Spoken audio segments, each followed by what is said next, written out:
Oh, great. Awesome. Thanks, Dan. The D and the S were in the cogs. Huh? Yeah, they were. It's almost like you did that on purpose. It's like symmetry. Thanks for interrupting the intro, Nate, which you said perfectly before that you wouldn't do. Dan did it. It was ruined already. Dan ruined it. What was the Crippled System, episode 124? Is it, or is that still from last week? No, I changed it this week, so it's 124. Plus or minus an episode. Yeah, 124. My name is Andy. I play board games and sometimes Something. War Machine. That thing. I'm Dan. I am Nathan. And I'm Ben. C. Yay! C. I didn't ruin anything. It is Ben C, actually. Yeah. I thought that was where you were going with that. Yeah, Ben C. Period. All right. So, yeah, welcome to another new episode. You will have noticed that we are missing a few people. We're missing a Brian and a Brian. I wouldn't say missing. Yeah, definitely not missing Brian. I thought this was an improvement. I'm being here. Yeah. Ben Cohen is one of our longtime friends. He's been around here for a while. But he has his own podcast, runs Wisco Dice. Yeah, WiscoDice.com. And it's .org. That's something. It's a Homestar, but confused the now. other direction. Yes. Now nobody will get to it, so there goes our whole 3 listeners. They're all confused now. You got us beat. Yeah, we We only got have like 2, and they're both British. Or Swedish. Or something. We Yeah. got Tort and Pip. That's about it. That's brilliant. Actually, at Gen Con, I was approached by 3 listeners. I was sitting in line for random various things, and I ended up speaking to whoever it was, and I had people in front of me turn around and is like, "Are you part of Crippled System?" I guess I have that voice. Well, Saturday I was wearing the colorful Zappity Grumble shirt, and so I had 2 people approach me because I was wearing that. And then Sunday I saw somebody else wearing a Zappity Grumble shirt. So I was like, hey! And it wasn't somebody that you knew? Because that's how it goes with me, is like everybody that I know has got a Zappity Grumble t-shirt. But Listen, don't try to dilute the fact that I... Yeah, okay, maybe. I mean, it wasn't no. It's not like a Madisonian. It's like, it was like, I guess it would be like seeing Keith Hooks wearing a Crippled System shirt. I guess technically, Well, we know Keith. Yeah, fine. I saw 2 listeners. Are you happy now? Sometimes we admit we like Keith Hooks.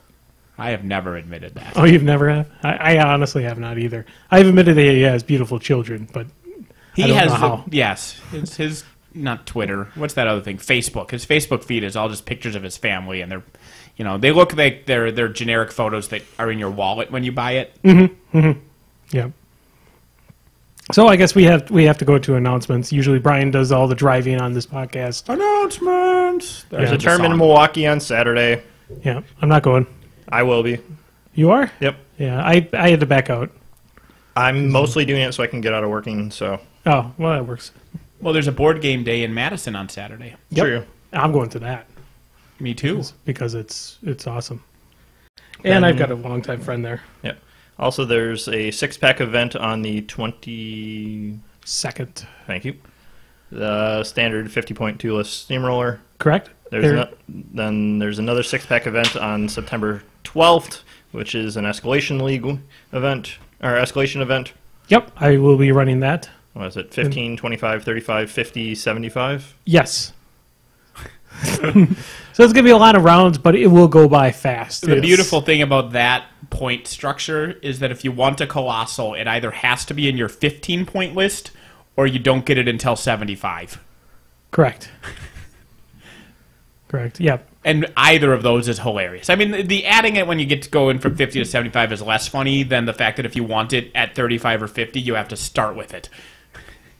Yeah, because it's not something like you rebuild the list each time. You have a set standard list, and then you have to build into it. Yeah. If you want to have more points going into like round 2, you can actually cut your list down to 13 points. Yeah, you can play up to 2 points down, just like standard steamroller rules. But whatever you play in a round, every single element, every single model has to be in the next round. You only get to add, you don't get to subtract. Correct.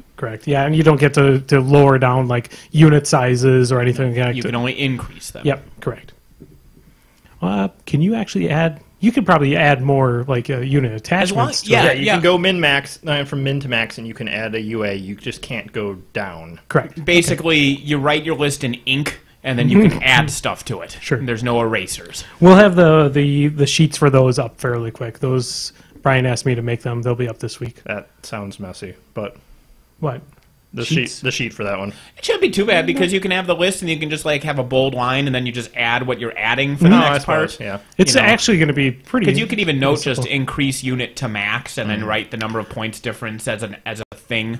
What I'm going to do for each side of the points there, I'm going to have like basically it's going to be like 1 through 13 to 15, and then kind of go that way for all the points levels.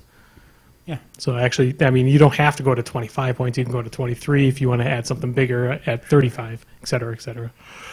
Yay. Yay. I don't have any other announcements. Yeah, I don't think. Ben, do you have announcements? Not unless we're talking about Games Workshop stuff. I don't think so. Oh, God. Are we going to talk about Age of Sigmar? No, I think I would not drop that bomb on this show. I think it's a prerequisite. I think that's kind of one reason why I brought Ben on, because I wanted to see his reaction after like basically a month of playing Age of Sigmar. I mean, we could bring that up later on, or we can go into it now. I think we're probably segueing into it right now. So Yeah. Yeah, Okay. Gen Con can wait. Gen Con can wait. Age of Sigmar is important, right? Yeah, Not well, really. Well, Important all will be in that sentence, not in that order. important is different than good or bad. You know, like a mass plague is important. A plague? Yeah, like a plague sweeping the nation would be an important thing. It doesn't mean that it's a good thing. So I will admit that Age of Sigmar is important. Were you saying a plague or a plague? Those are the same thing? I didn't. A plague. PLEG? That's not a word. Okay, Ben, go on. This will go Yeah. downhill So, fast. so I guess as far as events, then Pegasus Games on the 22nd will be doing our first Age of Sigmar, trying to figure out how to make this game work in a quasi-competitive setting. It is racking the entire community's brain to the point that we are all looking at other games. Most of us, though, have been really doing that. Like, if you go back to Adepticon and looking at all the people that were buying GW product, there was none. They were all selling it and buying Infinity, buying Drop Zone Commander, buying Bolt Action, buying War Machine. It was like a mass exodus, whether they're 40K or fantasy. So I'm not sure where they're going with this. I'm not hating on Age of Sigmar exactly yet. I'm still working on trying to make that game work. I've got thousands of models that are painted and built in GW's fantasy settings. So God, I gotta try to figure out how to play with those. But yeah, You it know sucks. what you can do? What I've seen, this has kind of been the focal point of the Something Awful thread about Warhammer Fantasy, because they've been talking about a lot, and they've been looking at like using the wounds thing as a structuring thing, or, and all these different things, and they finally have found the best way to make it work. Which there's two that have come as discussions. Number one is completely ignored and play 7th edition fantasy with 6th edition army books. They say that's a good way of playing fantasy. Don't know that I've heard that one yet, but okay. Well, as somebody who's played fantasy, I don't know how quickly that makes sense in your brain. I know Andy and Jim both said, that could kind of work. The other thing that I've heard that a lot of people say works really well. I'm interrupting your thought for a second. I've always loved the actual rule book. We always thought that the rule book for fantasy was good. I just didn't like the army books. For Right. 7th. Yeah. Right, They and so kind that's of- why I yeah. said a big thing that I've been hearing is play 7th edition rules with 6th edition army books. Which, go home and look at those books and see if it's insane or not. But the other thing, that was Plan B. Plan A that has been getting a lot of encouragement. And I was never a big Warhammer Fantasy player, but I would actually be interested in this Plan A, which is what you do is you play Kings of War. Yes.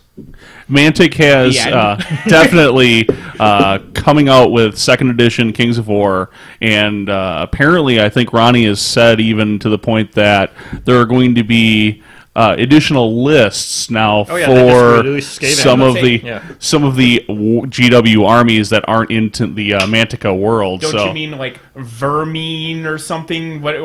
I think they that's just their totally, space rats. I think they Totally went not straight with Skaven. Ratman. Yeah, totally not Skaven came out either last night or this morning. I could have sworn I saw like Avatars of War. I think put out literal Skaven rules Yeah. for Oh, their game too. That's Warthrone. poking the bear pretty well because I know That one Skaven's is an almost, official yeah, that GW one is almost name. copyrightable. Yeah, Skaven is a GW name. That's Yeah, I'm not sure. Point is, I've heard nothing but good things about Kings of War, and so you want some. I'd be interested in trying that out. So we are going to I want that actually. one that has almost none in it. I'll take whatever one. So we are going to go ahead and I think in the month of September we're going to start playing around with Kings of War more down at the shop down at Pegasus, and actually using those rules for trying, seeing if we can get enough people playing with Kings of War on Monday nights. So stop on in if you're interested in September. To play it, try it. We've got the second edition rules, both the free PDF and the I've got the Gamers Edition I picked up at Gen Con. So that's going to be something we're going to be trying to try to find a fantasy mass strategy battle game that everybody likes, while the community still sorts out this Age of Sigmar mess. So in fairness, again, when did you say was we're going to try to make it work event? The 22nd? The 22nd. 22nd? Okay. Of this month. So Yeah. not this coming Saturday, but the following one. The following one, yeah. Sure. I don't know if it's coincidence or Age of Sigmar related, but we've, yesterday, or maybe day before, no, it was yesterday, I went into Pegasus because I needed to buy sleeves because I got the Predator card game at Gen Con, and I talked to 3 people who were interested in having demos of War Machine. So I think a lot of games are having an influx of people just because they're so confused and angry about Age of Sigmar right now. Yeah, that being said, at least Pegasus and according to the GW people who were at Gen Con, now this is the positive thing, for the first time in ages, Games Workshop rented a booth at Gen Con. Now we're going to transition to Gen Con, right? At Gen Con Got to their do normal nothing. got their normal staff kicked out at customs. Yes. Yeah, they were there by Sunday, but they were there. All they did all weekend long is get beat up by people coming by and complaining about the game. How do I make this work? How do I play pickup games? How do I do this? They How weren't do I even do doing that? demos. That Nope. says something about your game when you don't even want to show it. Well, That's just so weird to all me. the basic moves in that for Age of Sigmar is the same. I mean, that's basically the same. It's more so the tournament play and Yeah. how do you play a game? It's not just tournament How do play. you? It's the whole fact that you go show up at a pickup to play a pickup game on game night. Like, oh hey, I show up with my orcs and goblins. I got 400 models. Oh look, you showed up with the starter set models. Well, according to the rules, I can play all 400 models. Good luck beating me. Yeah. That's the problem I pointed out, and of course the answer was, oh well, you don't want to be that guy. Oh wait a minute. If your game requires social pressure in order to balance itself, there's problems. I mean, there's a reason chess doesn't let you just go, well, all my pawns are queens now. Exactly. The game needs to have a structure that makes it fair. Exactly. Some type of point structure or something that actually anything. has a limitation of what you can bring to the table. It's And I think, I've talked about this. I will never say people can't have fun doing this. You can have fun playing army men. There's no point structure in just going pew pew. My guy goes shoot shoot. That's fine, Yeah. but that's not a game. Yeah. I mean, it's a game, but it's not something you It's- can competitively... that's not something that 2 people who've never met can run into each other at Adepticon, sit down at a table, and have a fair thing that you can then write down on a sheet of paper, and one of you goes a notch closer to getting a championship. Correct. And no war game is perfectly balanced. I think Games Workshop has taken a lot of heat being the biggest company out there for miniature games not being balanced and burning the fan base over.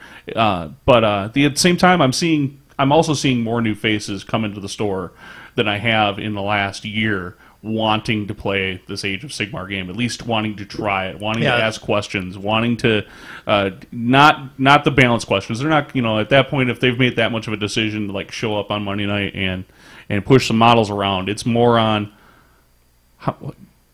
I want to try this game. I heard I can buy a box of models and play without having to drop $300, $400, $500 on an army. That's a positive out of it. I mean, I was talking to $35 Steve. you play it. I was talking to Steve at Pegasus yesterday, and he said they've sold out of Age of Sigmar starter sets twice now. Yeah. and you got to equate some of the 40K guys buying the Sigmarines and the Chaos stuff for the Chaos Marines, but that's true. But when you take that out, that's probably the most positive fantasy movement they've had in a long time. Yeah, definitely. I mean, fantasy hasn't moved other than our small group buying fantasy that's come over since January. You say, I have to, because you're talking about, I mean, maybe it's just the initial jump of buying the base set, but Age of Sigmar is ridiculously expensive. Like, those Sigmarines are $10 a guy. It's $50 for a 5-pack. That's like twice the price of units in other games. Like, they are really, really expensive per dude. That is true, but honestly, GW's prices have been like that for at least but I'm just 5 saying, years. Like, you're saying these new people are coming up and they're 40K happy about low pricing price. in fantasy right now, yeah. Yeah. I would agree, but I'm curious. They're releasing some Chaos stuff this week, and I haven't looked at the pricing for that and how many models you get in a box.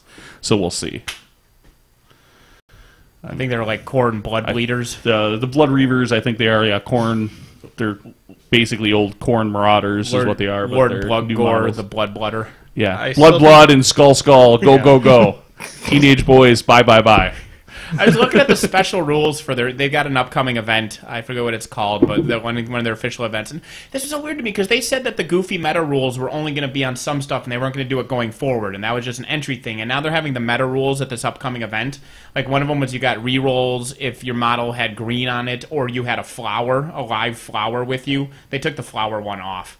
But then one of the things they had was that you get rerolls. But this is like an actual tournament that I'll Games find the Workshop link is or whatever. Yeah, sanctioning it's some event, for their release. It's some event they're doing, and it's like $100. Them, is it Games Workshop themselves? Yeah, so and it's like $100 to go to the thing, but you can't go into the actual hall with that $100. You have to pay like an extra $25 to actually go into the hall. The $100 just lets you like stand in the hallway and cry.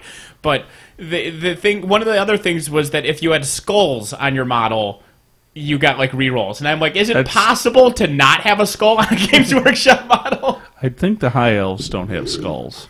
It was if it has a skull or if the model's dead. And so somebody was talking about they were just going to paint the eyes black on all their models and be like, they are dead, just like me, and then just have unbroken eye contact with their opponent until they quit. I'm going to look it up here while you talk. Here, I have a really simple way of explaining that. They're British. Let's move on.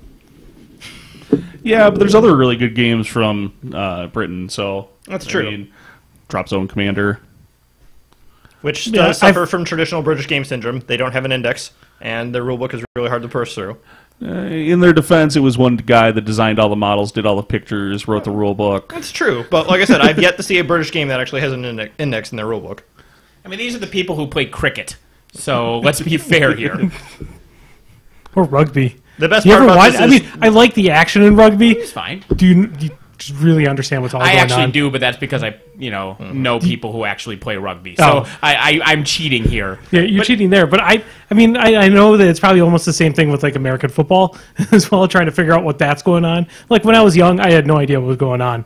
But I think that's about the same thing with me and rugby.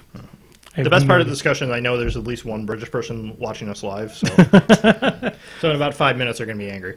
Yeah, so it's just the same policy when you're watching rugby as football. Run, run, run! Oh! Cricket is like baseball, but it takes a week and is boring as hell, and nothing makes sense. So baseball. But that doesn't take a week. So baseball. Yeah. I guess baseball if it took a week. Bad. Andy left. If Andy leaves and I'm looking this up, the two of you need we're to doomed. Go phone! We're doomed. We're supposed to carry the show now. My phone's refusing to open this website. Yep. That's coincidental on a non-GW podcast. Did you take a sample of the blind water brew? No. All right, let's take a sample of this. It doesn't smell horrible.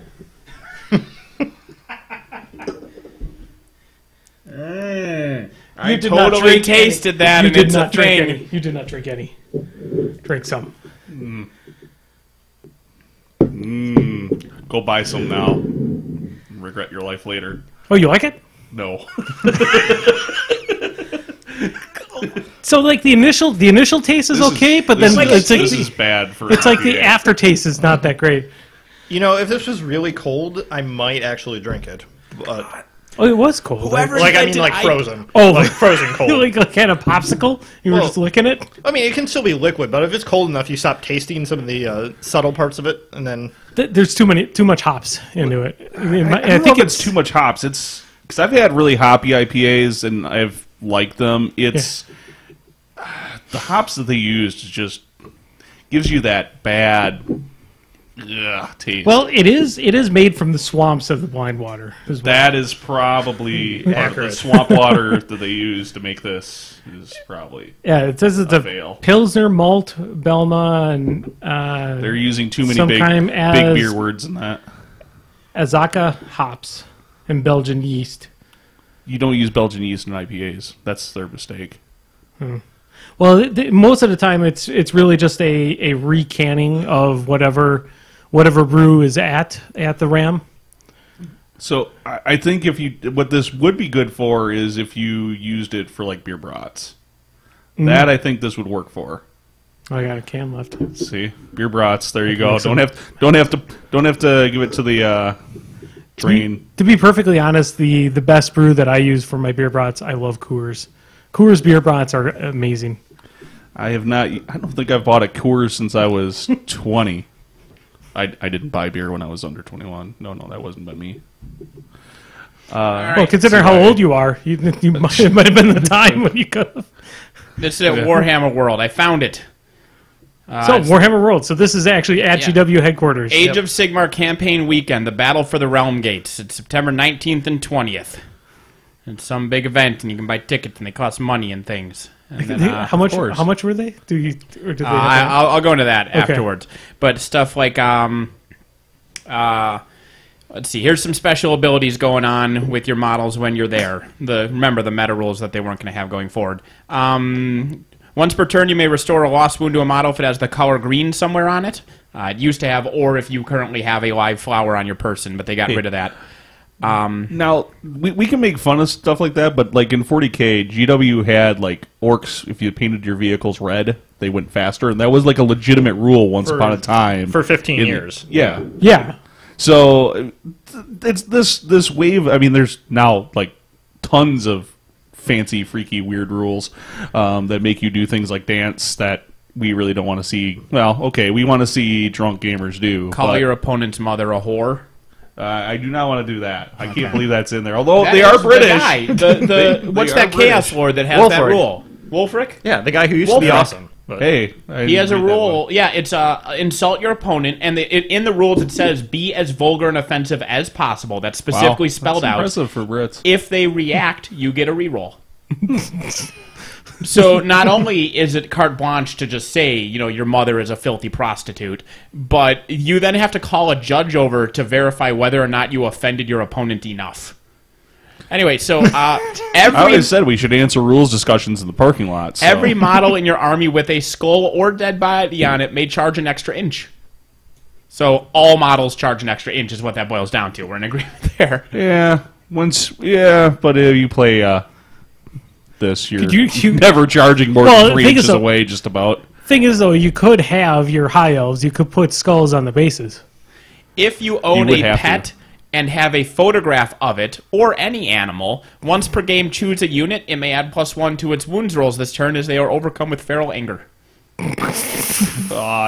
Little fuzzy kitty. That sounds great. I mean, to be honest with you, it does sound like it might be a really good time to go to it, but at the same time, again, if we're looking at it as a competitive tournament environment, it's not War Machine. It's not going to work that way. We do wacky shit all the time in like Who's the Boss, but that's the exception, not the rule. Who's the Boss is something entirely different. Exactly. It's not a War Machine game. It's an event. Yeah, it's something different. Yeah, no, I think the whole no points thing, the free rules, all of these kind of things are good. And we've turned this into a GW and not Gen Con podcast. No, that's fine. We'll go back. But I think this whole forgetting about the tournament scene is a major component. If you look at every other little game system that's coming out now, and there are tons of minis game systems, all of them are really driving and focused on trying to get that tournament scene going. What I've said about this is you can take let's just, for the sake of argument, let's gloss over the fact that this isn't a factual statement, but let's just say War Machine is perfect in competitive play, just for the sake of making this analogy easy and quick. Let's just say it's flawless and perfect and it's the greatest competitive thing and there's perfect balance and blah, blah, blah, blah, blah. I can take my War Machine models and I can go play pew pew, look at the laser guy dance with a 2-year-old with those models. Even though the game itself, the rules are competitive. I cannot take a game that's designed that can only do pew pew, look at the laser guy dance, and turn it into a competitive game. It only works one direction. So in my mind, there's no reason to design a game that isn't competitively perfect because you can always make it goofy and fun. You can't go the other way. They could come out with some supplements on the new Age of Sigmar to include some type of it may not be game impossible, but it's balancing. way harder to go the other way. It's more difficult. There's no point in my mind. But anyway, while I have this up to answer the last question, it's 63.23 pounds to get to Age of Sigmar Campaign Weekend. I assume that's about $100. Mm-hmm. Allows entry to Warhammer Age of Sigmar Campaign Weekend. Allows you entry to the event and Warhammer facility with the exception of the exhibition halls. Tickets for entries into those can be purchased on the day from the Warhammer World Store. Wow, so you have to pay $100 just to get into the event, and you can't even go into the store? Correct. You have to pay extra to go into the store. But you can't pre-buy those. You have to buy those after going there, after paying your $100 to go to the event. Wow. Because Warhammer World, it's just basically the GW Central store. Do you have to pay to get into Warhammer World? I don't think you have to pay normally to get. Because you went there. I haven't been to Britain yet. Oh, I thought you actually went there. I haven't been. Some random trip. I am hoping to at least speed to the UK sometime in the next year, but not right now. Yeah, unfortunately, yeah. We know, but... Anyways. Gen Con. Did you go to Gen Con? I did go to Gen Con. There you go. 75% of us went to Gen Con. And I'm lazy, so I didn't. Why didn't you go to Gen Con, Dan? Because I refused to take a day off to get a hotel to go to a convention that I'll have to spend a quarter of my vacation time on. That makes me sad. It's legit. I am more sad that Dan only has that Gen Con. It's 3 days. Would only take up a quarter of your vacation. Well, part of that's because I'm losing a ton of vacation time for this year and next year for paternity leave. So. Oh yes. America. Yep. So rather than go on that soapbox, why don't you guys talk about you guys having fun? Well, at least for what I've seen, is more companies are starting to lean towards or starting to implement more. It's getting better. It won't be here by December, so I'm still mad about it. Just move to Sweden before the baby comes out. Thought about it. I mean, honestly, it's December. It's just going to be cold there too, so you're going to be fine. So Gen Con, we kind of covered up a couple of things last week about it. We talked about One second. Apparently, you can get in the store. It's the miniature display hall that you have to pay the extra money for. Wait, what? Oh, for their little mini museum, probably. Yeah, they're super displays. Well, okay, so you don't have to pay extra for the privilege of paying extra. Yes. Well, that makes now if you're going there to see the museum, honestly, I would actually pay to go see that museum though. I wouldn't pay to play in the tournament.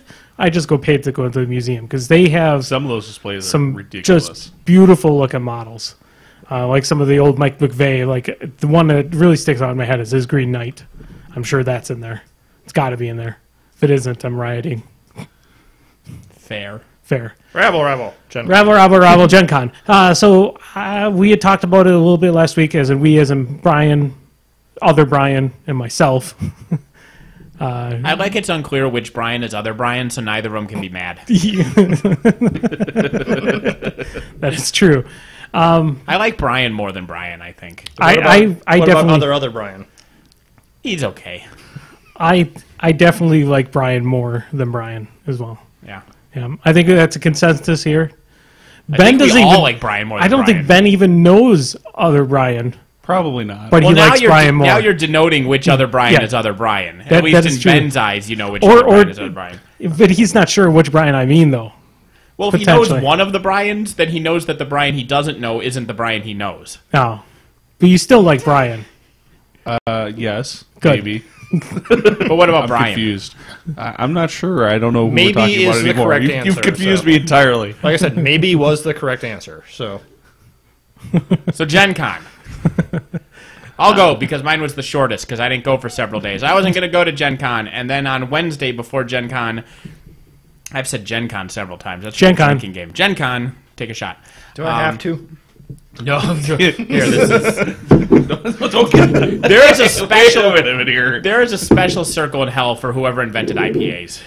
Yeah. The worst thing about beer is the hops. God, it's just like, oh, okay, this is all right, and then your taste buds just get assaulted. I don't know. In the back end. Like really good IPAs, like a Dogfish Head 60-minute or a Dogfish Head 90-minute. Those are brilliant as far as an IPA. Rancid But it's aftertaste is so that has rancid aftertaste. Every and IPA rancid tastes like drink. that.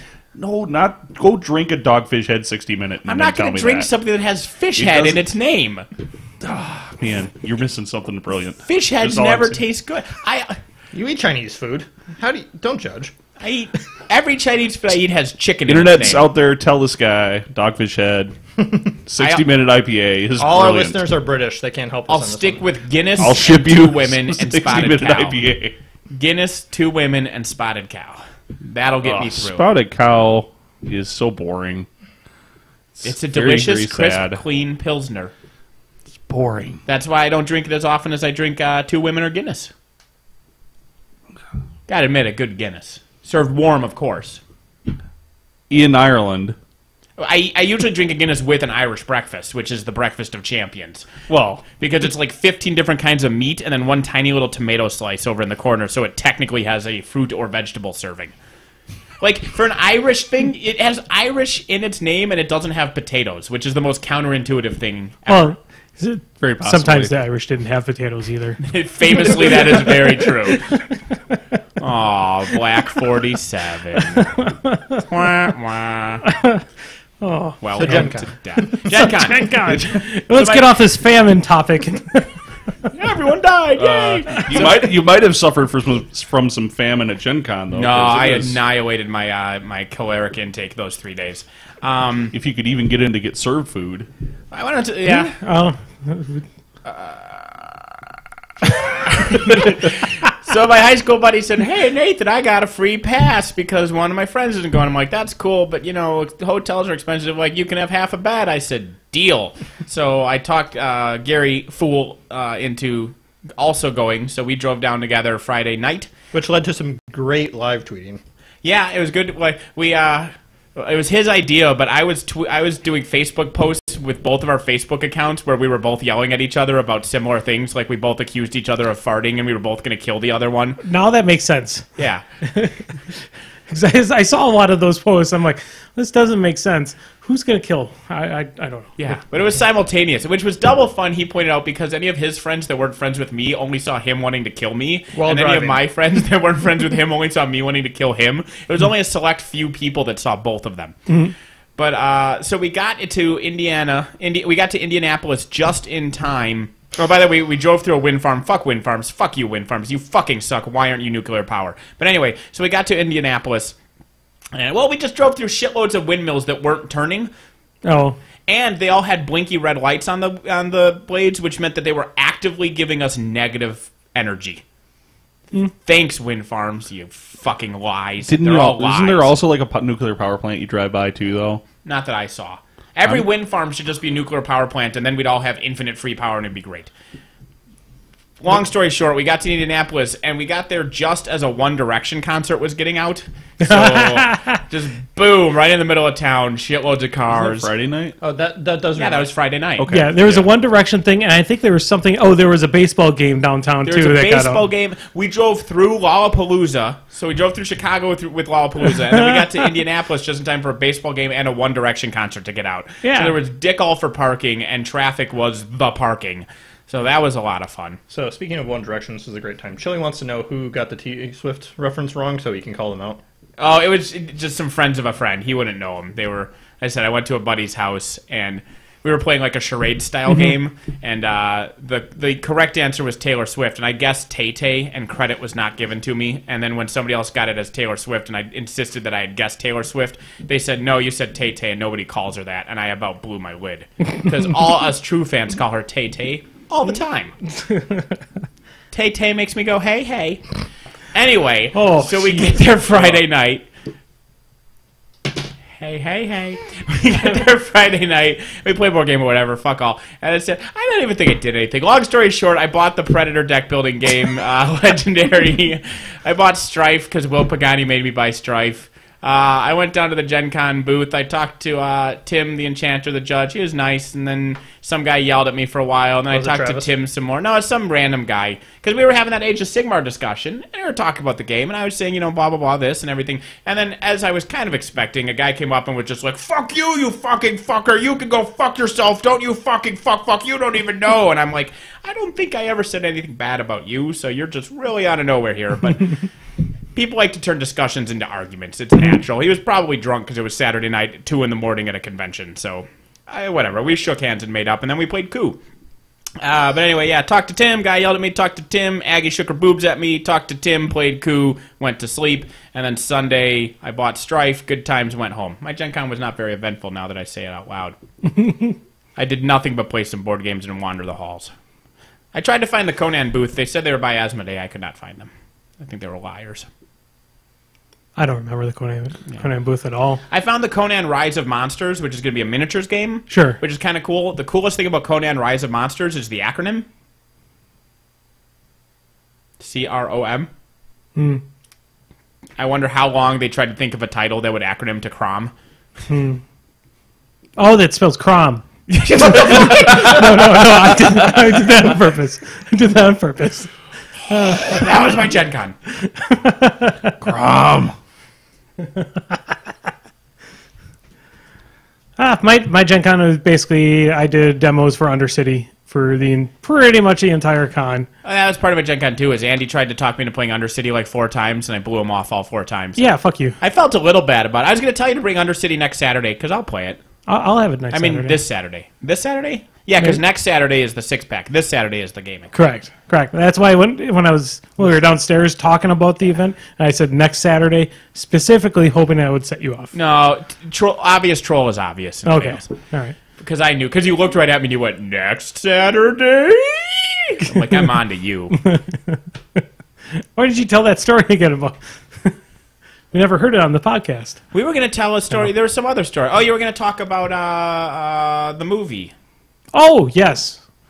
We're still talking about Gen Con. Fuck it. We'll get back to it. And then we'll talk about the models that were spoiled at Gen Con. I don't know if you talked about that last week. No, we didn't talk about the models. So we'll talk about that shit, and everything will be great. Well, I did Undercity. I checked out some few events. Or not a few events, a few vendors in that.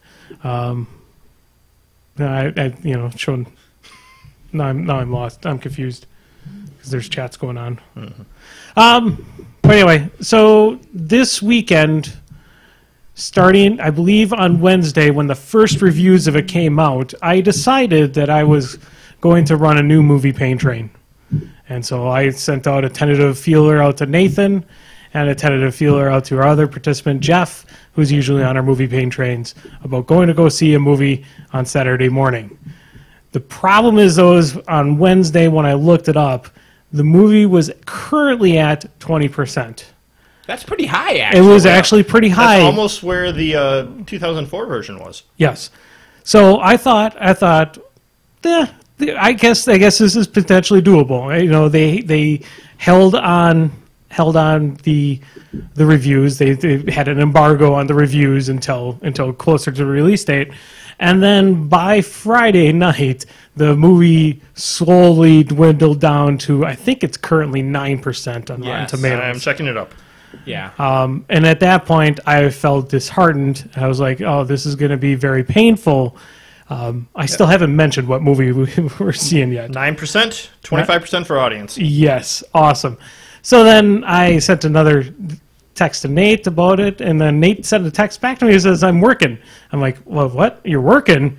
I work retail. I work alternate weekends. Yeah, so he was working the weekend, so we couldn't actually see the show. Right. Well, if we saw it, it would have been full price instead of matinee, Correct. Which is much less attractive. You're not going to pay full price for that movie, especially at 9%. So I was very happy that your schedule has forced me not to see Fantastic Four. Actually, the best part is the text that was going in between me and you on Wednesday when I was trying to lay out the hint of the movie. Yes. It's like, oh, we'll see a movie Saturday. It'll be fantastic. No. So yeah, My favorite part from the people talking about it is apparently Sue Storm's hair gets blonder the more power she gets. Like, they fucked up the wig that bad that her hair legitimately goes blonder the further into the movie it is. Apparently the villain is green marbles. I have not gotten more details than that, but the villain is green marbles. Oh my god! I now I want to see this. Yeah. This travesty. I really, I know. I want to find somebody in our group that is a big Marvel fan. I mean, you and I are pretty decent Marvel fans. That I really want to do this. I still want to do this movie. Do you want to try and find something that'll top Nathan's reaction to RoboCop? No, 'cause Well, that's true. There are no Fantastic Four. there films, is no That's the thing, Fantastic is, like, Four. even Marvel fans just don't give a shit about the Fantastic Four. Like, they're classic and they're like the oldest. They're one of the originals, but really, They show it that nobody they're- cares. What I tried to do on Wednesday is I tried to get a hold of is it Roger Corman? Yeah, I tried to get a hold of his original one that was made in '94. yeah. I wanted to get a copy of that, and I wanted to have us watch both of them to find out which one is the worst. I think the Roger Corman is universally respected as being the best of the 4 Fantastic Four films. Yeah, I think so. Yes, because it's cheesy, but it's like a lovable. It's a lovable cheesy. It's like he had such a limited budget to it, but he had what he did with it. Yeah, a schlocky, cheesy B movie with some heart to it is better than a hollow Hollywood pile of shit. That was produced for the sole reason of keeping the license in Fox hands. Right. Well, both of them were made to keep the license in their hands. But Corman didn't know it. You I don't sure? think. You sure? Or at least maybe the actors and actresses didn't. The point is it's bad. It's almost like a high school or junior high play where, like, it's not good, but you can tell they're trying. They're trying and you hard. kind of have to give it to them that they're trying. And It's good for you. The Corman one at least has that going for it. I'm going to have a horrible analogy here. It's like the fat kid who's on the cross-country team. Yeah. He's going to finish the race dead last, but you're going to cheer for him because Yeah. he's got the heart to finish the race. Good for you, Tubby. Damn it, that was me. That was 3 of us, I think. No, I was actually at the top of the cross-country Yeah, team. you were skinny at the time. I was a $125 back then. Not so much anymore. You could pretty much Could you rearrange those numbers? you could double them. Yeah, that's Close. I'm less than double than a $125, There you so go. that's good. Oh, yeah. But Sadness. yeah, I think we're still going to see it. You're going to be in Milwaukee tomorrow, so we can't see it tomorrow. We can't You see can it call on Tuesday. sick on Tuesday and we can see it in the morning. Go in late. Well, it'll be just you and I then. Yeah. Whatever. So We'll end up seeing it at some time. here It'll we be go. terrible. You two go see it and have Jeff pay you for the honor of not taking him along. Yeah, there you go. Jeff will pay for our tickets in exchange for not having No, to see it. Jeff wouldn't pay for it.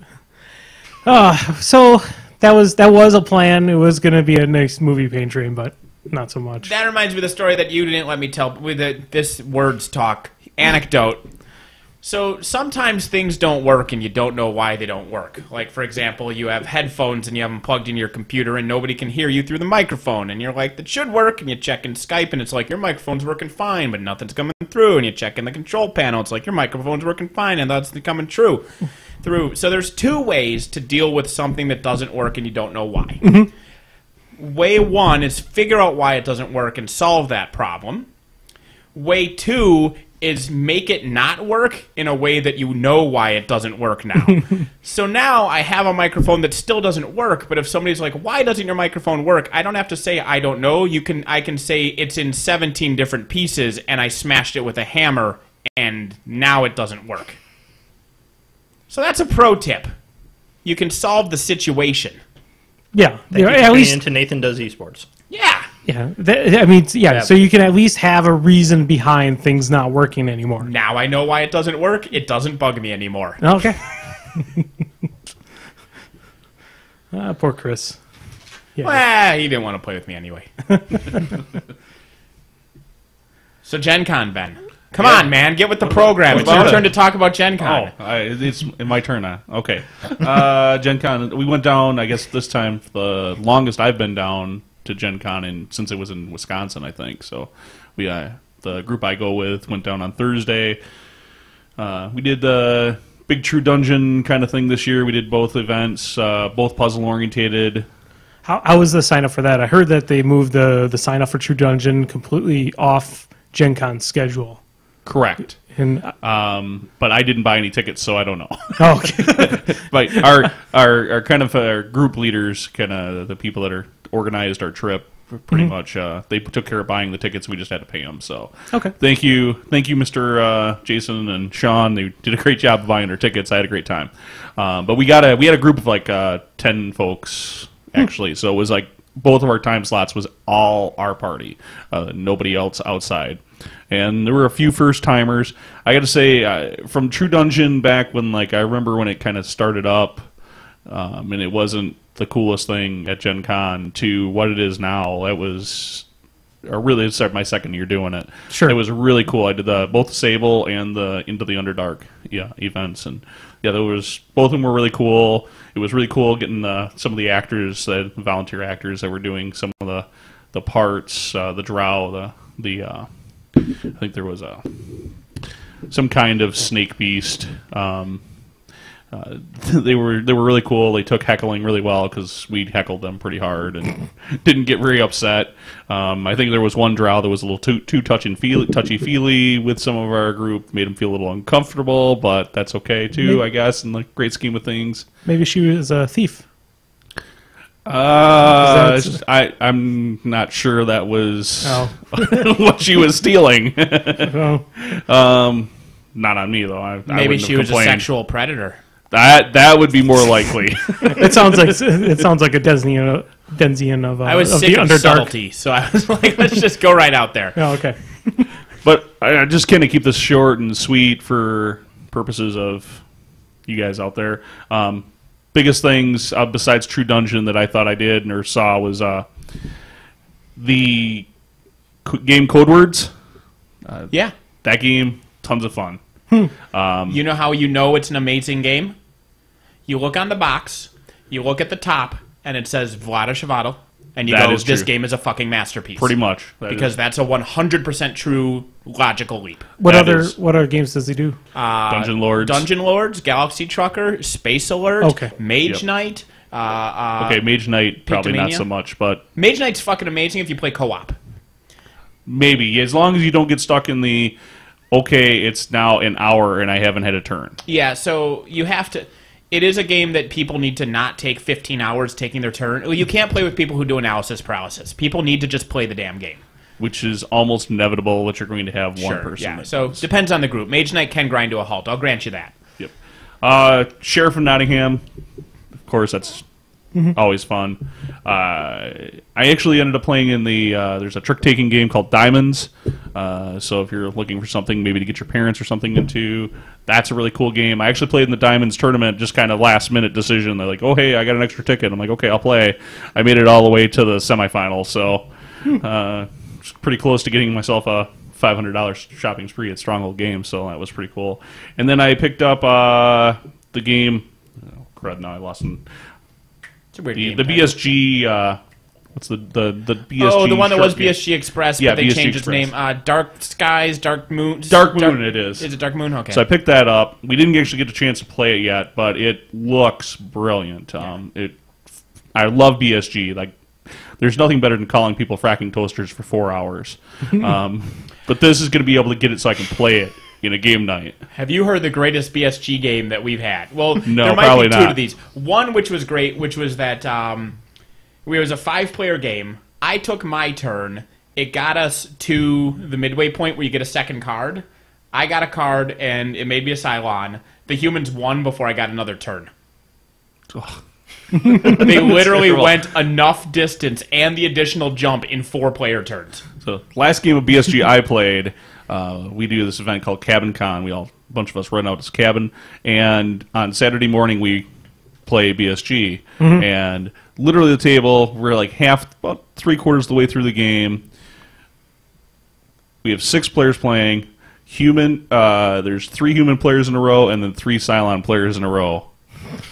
It was the most brutal. Like you like get 2 through the Cylons human and a Cylon leader? Or sympathizer. Oh, yeah. sympathizer. Okay, so yeah, not the leader. So yeah, you'd get through our turns, and then we got boarded near the end of the game, or at the end of the game, we got boarded when the Raiders hit our ship. Sure. So And it was really a 4+ die roll. We whiffed it, didn't kill the Raider. They just moved it. Okay, we lose. The other great one there. So it was 4 of us who knew what we were doing, and one of Keith Christensen's friends, who was his first game ever. And he ended up being a revealed Cylon. And he's running around doing his stuff, whatever. And then we think Katie's the other Cylon, so we put her in the brig. Because someone has to be the other Cylon, because he's not giving his other card to anybody. And we flat out said, if you're the Cylon, you need to give your card to somebody, because you're just going to lose if you're alone. Like, I know. So whatever. So someone's a Cylon. Katie's the most suspicious. We throw her ass in the brig. We play. Right before the human jump, like we are at 3 of 4 on the jump track. There's no risk of danger to everything. Everything's blue. Everything's fucking amazing. The last action of the game as a Cylon, he passes the other card to Keith, and it's the other You're a Cylon card. Just says, here you go, Keith. Whoops. Go fuck yourself. And then humans jump, Cylons lose. So Keith is just like, oh.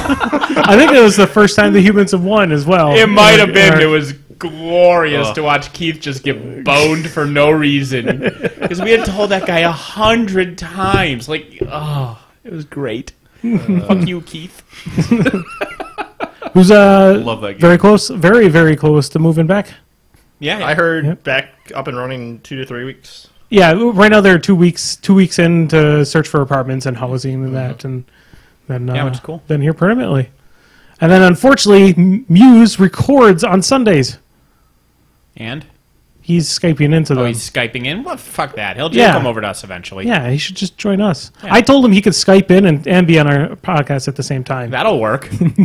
Yeah, we'll just Skype it over. He'll just be responding to our conversation, and they'll have to work it in. Is So we'll go up and they'll go down. that a euphemism? Quite possibly.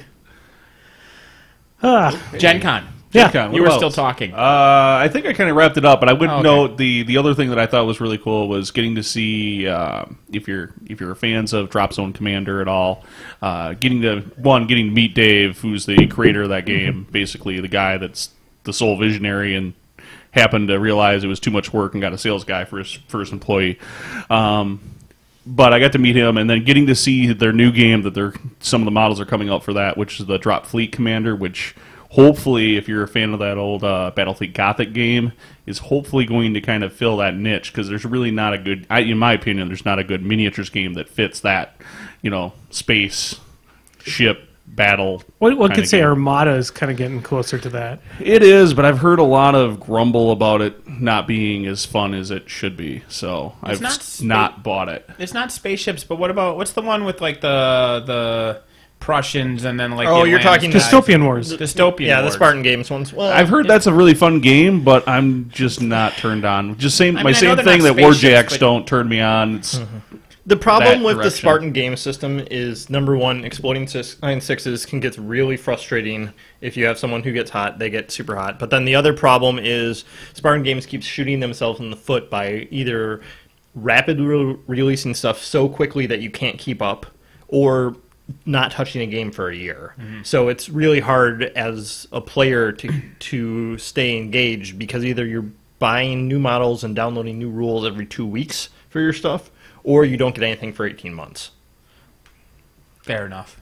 So they need to get on a more regular release cadence. That, and they also spin up a new game every 3 months, so they keep getting distracted. So did you know, Nate, that the voice of Crow was at Gen Con? Trace Bolio? Yeah. Or the new voice of Crow? Oh. I'm not Because sure.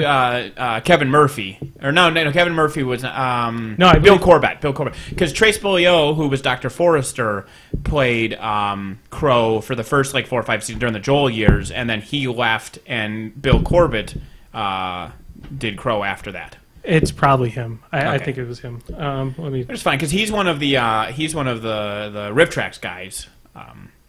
Trace Bolio and Joel are both on some Yahoo show called Other Space that has the two of them, and then the chick from the AT&T commercials. That's all I know about it. True story. I knew that Crow was there. That's all I know. One of the two. Yeah. I've watched that show. So many years ago. So fucking good. It's still. I just haven't watched it even remotely recent. But he was there. I don't know. This Gen Con was pretty decent. It didn't seem as ridiculously crowded. Saturday it felt very not crowded, but Friday and Thursday I thought walking around the exhibition hall, I thought it was just ridiculous for those 2 days. So I'm kind of wondering if a lot of people that were 4-day passes went and did a lot of their shopping up front, trying to avoid the Saturday crowdedness. And then that line Sunday morning was pretty ridiculous for family tickets, for the one-day Sunday tickets. It was wrapped around the building and out the door. Wow. Yeah, I don't know. I thought it was, yeah. Of course, I did spend a lot of my time in the actual game hall. Yeah. So and our hotel was like right across the way of the game hall, so it wasn't that bad. I didn't like going outside at all because, goddamn, it was muggy. I only went outside terrible. once to get jerk pork. It was good stuff. Yeah, you were talking about waiting in line for food. Food, if you were going, they had a huge line of just random The food trucks. carts, yeah. And then the food inside actually the lines weren't that bad. Were you talking like going to the Ram or anything like that? No, those two, but even the food carts we had a couple people in our party really frustrated with the food carts this year. They were taking really long time, and it took half an hour to get through the line, and then you get through the line, it takes another 15, 20 minutes, and then you get your food, and there's nowhere to sit. I was lucky. The buddy who got me in, his wife is a gold member of Marriott or whatever, so I had access to the concierge lounge up on the 31st floor, so I could just go in there any time of day and get pie and bacon and alcohol and stuff. So I ate way too much food just by going up there. You should have drag some people with you. I You'd did. be like, I'm important. I took Brian and the Shays up you there. didn't That's how take me. Katie had like 4 glasses of wine anytime that she was playing board games. She would go up there and just get 2 glasses of wine, like one for each hand, and bring them back down with her. Why didn't you invite me? I don't know. Because you were always busy doing the game hall. No, I was only doing the game hall until 6. Then I was done. Oh, well, I never played any board games with you. If I had seen you around a dinner time or a breakfast time or a lunch time, I would have taken you up there to get free food. They had really good cheese.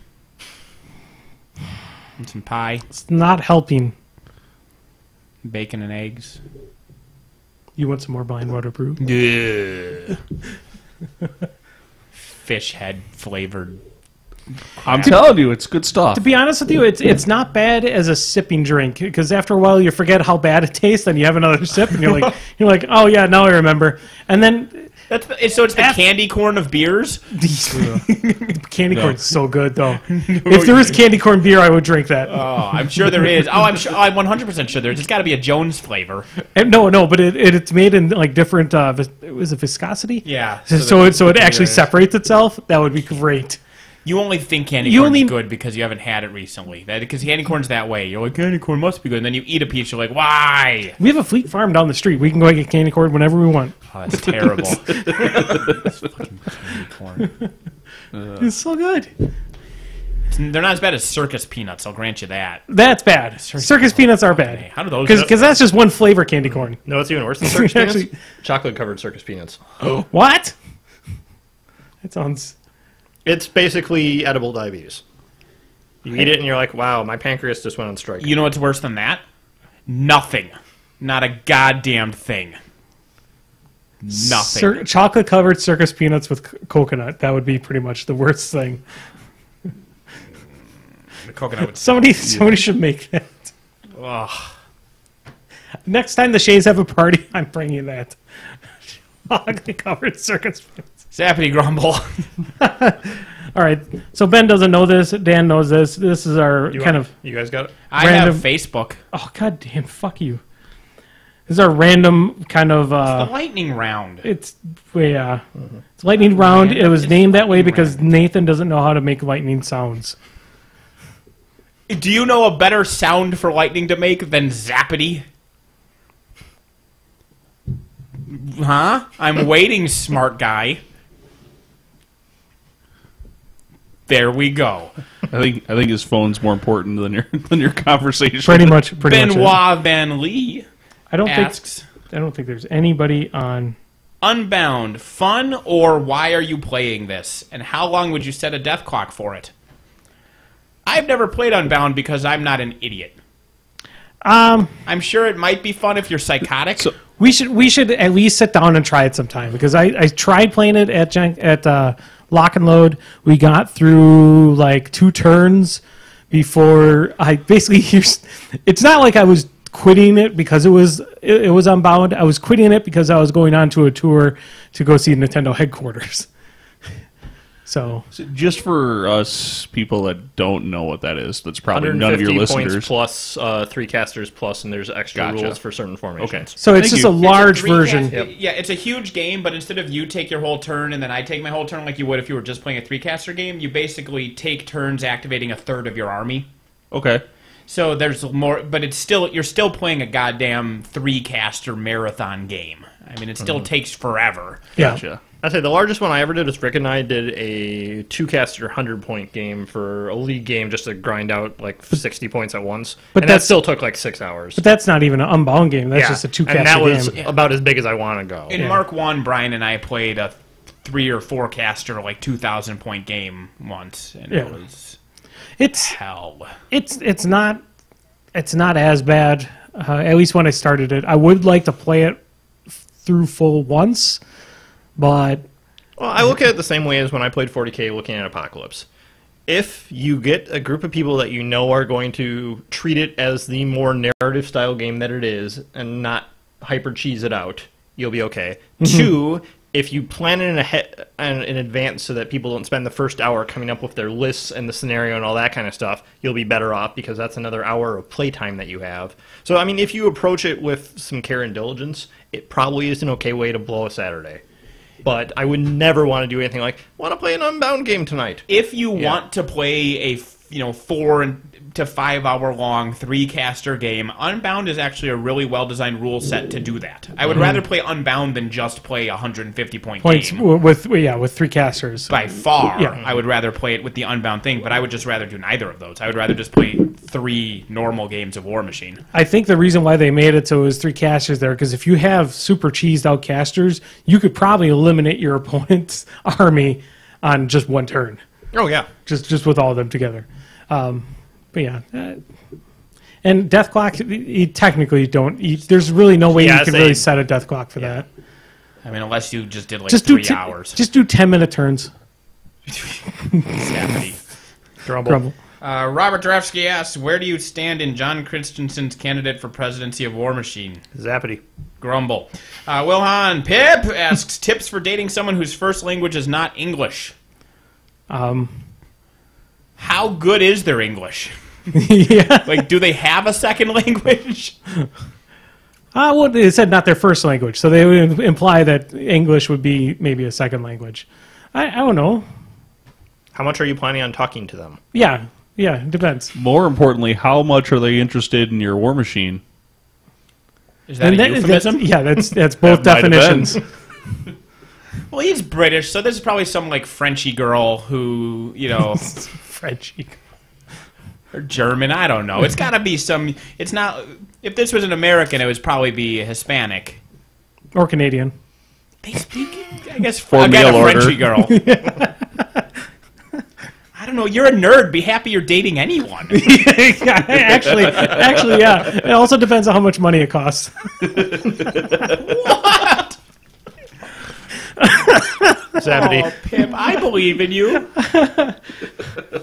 Joseph Wynn asks, in case you guys care, something happened at 3 this afternoon. So What? we missed it. Polyhedron Cosplay did a Twitch feed at 3 Central Time where they were working on a Raven cosplay. Oh, It's cool. Raven does good cosplays, so, go back in time 4 hours and you could watch it. yeah. Rohan asks what your favorite sci-fi show is. My Skiffy show? Yes. MST3K is up there for me, if it counts. We can go round table on this. Go to me last because I can't think right now. I have, let's see. Babylon 5 is probably the best science fiction show that was ever made. So are we doing sci-fi channel or sci-fi genre? I think in this case, I did both. 'Kay. But I think it's sci-fi genre. 'Kay. Because it's SCIFI, not SFYFYEY or whatever their stupid shit name is now. But I'm going Babylon 5. But best and favorite are the same, because I can watch Infinite Stargate SG-1 as long as it's from when MacGyver was on it. I never get tired of that. So I'm cheating giving two answers. Most fun and best quality are two different things. Okay, I'm gonna do Futurama. Son of a bitch. My favorite sci-fi, I'm just gonna say movie, is Jason X. Done. Also Andromeda. So it's basically Andromeda and Jason X. Andromeda? Well, no. You watch Jason X. The Legendary Journeys in Space? I didn't say Andromeda is, but the entire cast is pretty much in Jason in Space. Actually, for TV shows, I like the Star Trek. Basically, Deep Space Nine is probably my favorite series. So Babylon 5. No, Deep Space Nine. So Babylon 5. Babylon 5 does not have Cisco, nor does it have a Defiant. No, it has Garibaldi. Nor does it have the Cardassians, or the Kardashians either. So It has the... can you imagine the Kardashians if they were the villains in Deep Space Nine? I actually imagine that constantly. Babylon 5 has Garibaldi and Ivanova. Ivanova. No. You've never watched Babylon 5. No. I watched I think the first season. I think I was. Oh, done. well, that's the... Yes. Yeah. Okay. But Deep Space Nine. Come on. Come on. Jadzia Dax. Come at me, bro. Jadzia Dax. That's the wrong Dax. I don't care what body that he is. Whatever. Just talk the body matters. Yeah, I would lean Battlestar, Battlestar Galactica, or probably Battlestar Galactica. If Battlestar Galactica had Just just two minus the seasons last- and got yeah. canceled, I would agree with you. You just ignore the tail end. It's like Lost. If Lost was one season, it would be the greatest television show in the history of mankind. But those first 2 or 3 seasons, I can sit down and watch over and over and over. Thank you, Netflix. I don't think there's anything else sci-fi that I can You know what's power hilarious? through like that. None of us said Firefly. None of us said fucking Because Firefly. it would have to be. We're talking like a sci-fi series. Every time And it's a series. Doesn't count. Every time I watch Firefly, I just get sad at the end because it just leaves you wanting. Yeah. And then you get a movie that, Doesn't. well, Life- it just doesn't. Yeah. Yeah. I like my favorite internet joke of recent times has been, how do Reavers clean their spears? They put them through the wash. I'm sorry, I glenn you. No, that's Ruined fine. me. That's fine. No, I was. I loved the April Fool's joke when Netflix put up new episode alert on Firefly. God. New episodes. To be perfectly honest, Dick move. thinking about this, so when did Star Trek, the original series, when did that go off the air? Was it like 68? Yeah, 68, Something 69, like that. something like that. So it was about 12 years or so before they actually really started putting the money into making it, until then into Star Trek 2, the new series. Before then they decided, okay, we're just going to make the motion picture instead. Right. We're about that for Firefly. Isn't it depressing that Firefly's been gone for a decade? Yeah. I mean, but thing is, though, that could easily be another eventual series being remade. Thank you, Tort. Tord referenced the Glenn story. What toppings do you guys put on your Afraid not. hot dogs? Afraid not, indeed. What toppings do you guys put on your hot dogs? Chicago style or just ketchup? Ketchup? No, I actually mustard. Mustard on hot dogs. Yeah. Good spicy brown mustard. Yeah, I as a child hated. God, I can't even The think Jews? No, man. Why can't I think of this? Why can't I think of the not coleslaw, but Relish? No. Wait, if it's not coleslaw and it's not... Like, I assumed that was you trying to remember relish. What coleslaw-esque thing trying to that isn't remember relish ketchup. do you put onto your hot dogs? God damn it! You put it on brats then too. Sauerkraut? Sauerkraut. Fuck me. Why could I not remember that? Oh. But as a child, I hated sauerkraut so much until like one time I was down with my dad down in Florida on vacation. I ate a hot dog stand, and my dad made me eat the hot dog with sauerkraut on it. Sauerkraut and brown mustard. So fucking good. That's how you eat So brats. good. Brats is sauerkraut and brown mustard. Yes. And maybe horseradish. Well, Horseradish the is- mustard has the tanginess. true, yeah. Yeah. My go-to Chicago style is always a correct choice. What is Chicago Chicago style? style Poppy is seed bun. poppy seed bun, yellow mustard, tomato chunks, not ketchup, actual chunks of tomato, hot peppers, and relish, and celery salt and onions. Yep. Yellow mustard, relish, onions, celery salt, hot peppers. Oh, and a whole pickle spear. Just shoved right on there in a poppy seed bun. This sounds like something that you would put in a trap to never catch Brian. Correct. But Chicago style is fucking amazing. You know, you get a nice oversized hot dog so that the hot dog isn't dwarfed by the toppings. Chicago style is always good. My favorite thing, we'll just go to a fucking Home Depot and get a Chicago style bun. They have them in the front of every Home Depot in Wisconsin, in the entry hall. They have the hot dog stand. But Chicago style is always good. Otherwise, what I'll do with gas station hot dogs, which sounds weird until you kind of think about it for a second, is I will put yellow mustard and mayonnaise on my hot dog, which sounds weird, except if that hot dog was flat, I'm just having a standard deli sandwich, and mustard and mayonnaise is fine on a deli sandwich, so it's not actually weird. God damn it. And overcooked. I was lost until you explained it, and then It's just a fucking, it's a bologna sandwich in tube form, so just put some mayonnaise and mustard on it. Plus, mayonnaise is good on everything. I would say pulled pork, little barbecue on that hot dog. Kind of, I think it's a Memphis style. Really good. Well, Memphis style is when you put coleslaw on the pulled Is it pork. coleslaw too? Or is, I think Memphis style refers to putting coleslaw onto a barbecue sandwich. I believe that's what the term Memphis style means, is the coleslaw addition. I swear I had one that... They might have called that. I mean, but I know that whatever. The joint that I had it at was, they called it Memphis style. I mean, that does sound They delicious. put pork hot dog and topping barbecue sauce. is It was additional great. meat. Yes. I mean, I'm not disagreeing with you And here. then if you throw some bacon on top of that too, you get the size. It's great. And that's how we survive Wisconsin winters. It's like our built-in tauntaun flesh. I thought you smelled that. Zappity. Trump as president, Scott Walker as president, or living in Illinois for eternity. Pick one. I was living in Illinois. Scott Walker for president so we can be rid of him. High five, that's my answer too. Yeah, that probably is the least bad option, then. Scott Walker as president with a Democratic House and Senate, so he's gridlocked and can't actually do anything. And then Wisconsin can recover without him. Except then we get catfish. Then we get catfished? No, the lieutenant governor. Like people pretend to be hot young women and they turn out not to be? Scott, what? Why are you excited about Did you? Oh, did you see That's the? what catfishing is. No, did you see the shot of Ukrainian Scott? girls? The shot of Scott Walker with some fans that asked him to pose with a picture for him. The check. Oh my God, yeah. But did you hear about the Ukrainian girls who catfished ISIS? Oh yes, yeah, That was yeah, beautiful. yeah.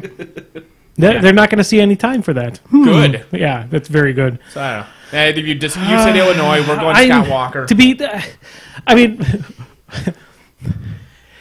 the inner person in me that loves some reality television would really enjoy Donald Trump as our president, but at the same I time, enjoy him as president. I would like watch a fictional TV show where he was president. yes, kind of like the Futurama Adam West, just playing Adam West. If any of the current 17 Republican nominees became our president, I would eat a gun so quickly. yeah, I don't promise that because oh my God, our That's electoral unfortunately system too is close so to be horrible. Making those promises right now. None Yeah. of those guys. None. And I'm not saying any Republican. I'm saying those 17 people are like, what the fuck is happening here? I mean, it's scary enough that fucking Trump is on double digits than all the others. I mean, And like you his could almost, numbers went up since the debate. yeah. So like you could almost add up like everybody else's percentages, and they're Oh, but good almost news. as equal. Walker dropped from 3rd to 7th. So Excellent. He's I love the encapsulation of the Republican debate, which was when the lady, she asked Trump, says, "What do you have to say about people say you're misogynistic?" To which he responded, "Fuck you, women," and then he got lots of applause and his poll numbers went up. This is the world we live in. I mean, the train wreck that oh, he and did you is. hear his explanation for that comment too? Fuck you, women. I don't know. Oh, and that woman who asked that question was on her period at the time. So Fuck you, women.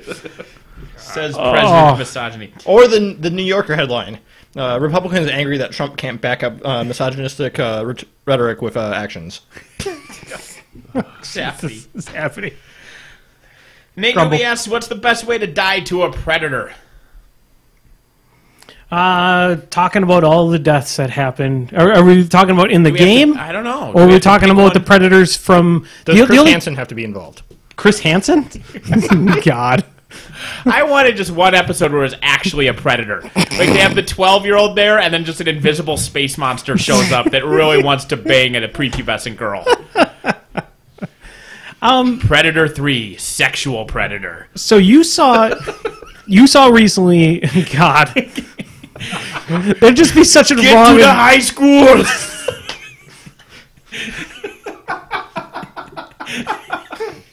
You control the T-shirt show, right? God. That would sell so many T-shirts. So... Anyway, go on, Andy. So, as I was trying to say, as I was trying to formulate out, you had seen Alien vs. Predator and Alien vs. Predator 2. Yes. Or Requiem, whatever it is. Yes. And then Predator 1 and 2. My only reference that I can even really 3. remember... Predators. Oh, Predators. Yes, I forgot about Predators. Which is, honestly, really up there. Like, it is a legitimately good film. I would say... Better than Predator? Better than Predator 2, for sure. No. No. Have you seen Predators recently? Yes. It's super good. Predator 2's quality only comes from the fact that it's a terrible film. No. Like I love I love Predator 2 for the same reason I love Ice Pirates. It is not a good movie, but it is a schlocky, fun 80s film that I can watch while half drunk. No. I disagree with you entirely. But Tobey Maguire's a serial killer. It's great. Not Tobey Maguire. Who's the other one who's not Tobey Maguire? You know, that 70s guy. Ashton Kutcher? No! Oh, the other kid. Yeah. I don't remember. You know, the one that's not Tobey Maguire. But he's Remember that guy? totally not Tobey But Maguire. he was in Venom, wasn't yeah. he? Yeah. He's the one that's not Tobey Maguire, god damn it. That should be the only descriptor he needs. Yeah.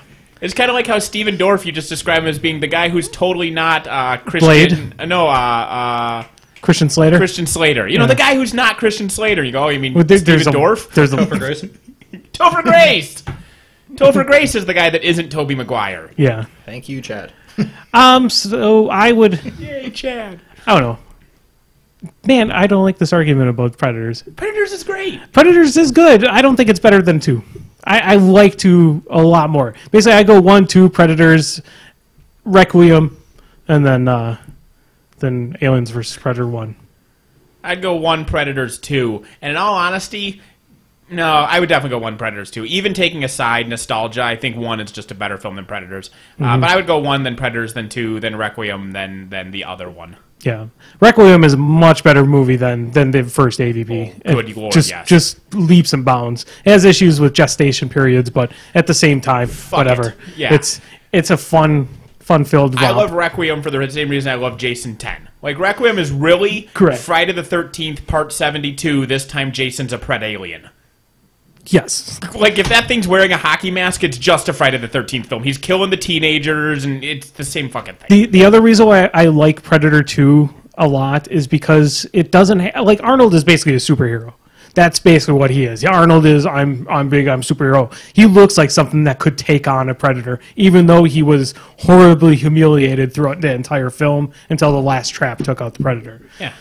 But this one was just a normal LA cop who just stumbles upon this and then actually ends up, killing him. Although they actually...